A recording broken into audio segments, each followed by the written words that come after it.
今年潑水節又出現一單備受爭議嘅事件，一個男人拎住一個桶，將啲白色嘅漿搽喺附近嘅人塊面度。呢啲嘢睇落完全唔似平時潑水節用嘅粉，而成個過程由拆袋、加水、倒入桶裏面，全部都有拍片。睇啲粉嘅包裝仲好似某牌子用嚟補裂縫嘅填充劑。網民第一時間質疑，如果真係化學物質入眼會唔會盲呢？會唔會灼傷皮膚？事情越鬧越大，當事人終於出嚟回應，佢係邊個呢？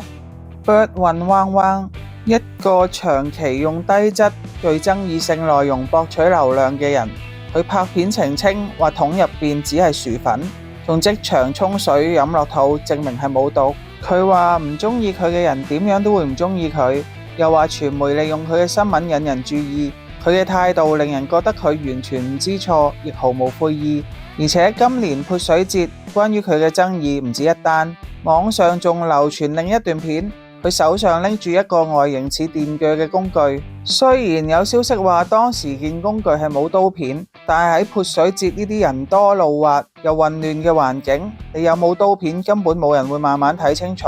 如果有人受驚互相推撞，後果可以好嚴重。而呢個人之所以咁令人反感，因為已經唔係第一次。喺2024年，當時有一單令全泰國都好震怒嘅事件。一個叫 Ben Lester 嘅後生仔，本身喺街賣花，性格單純。喺一個 party 入邊，有人提出一個挑戰，如果佢飲晒一支威士忌，就俾3萬泰銖佢。Ben 為咗揾錢，真係當場成支飲晒。之後冇幾耐，佢就開始嘔，失去意識。最終因為急性酒精中毒而身亡，而 Bird 當時就喺現場拍片。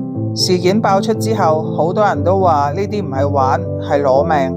Bird 之後上電視節目，喊住道歉話會改，唔會再拍呢啲內容。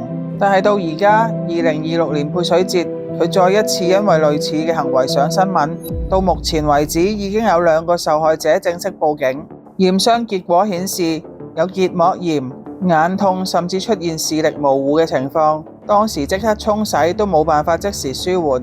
見到事情升級，Bird 終於改變態度，再出片跪地道歉，承認自己玩得太過火，冇考慮到其他人嘅安全。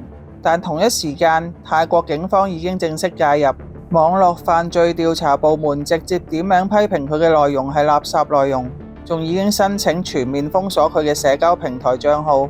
而警方亦都證實，Bird 目前喺香港，仲公開講明唔好以為去咗香港就冇事。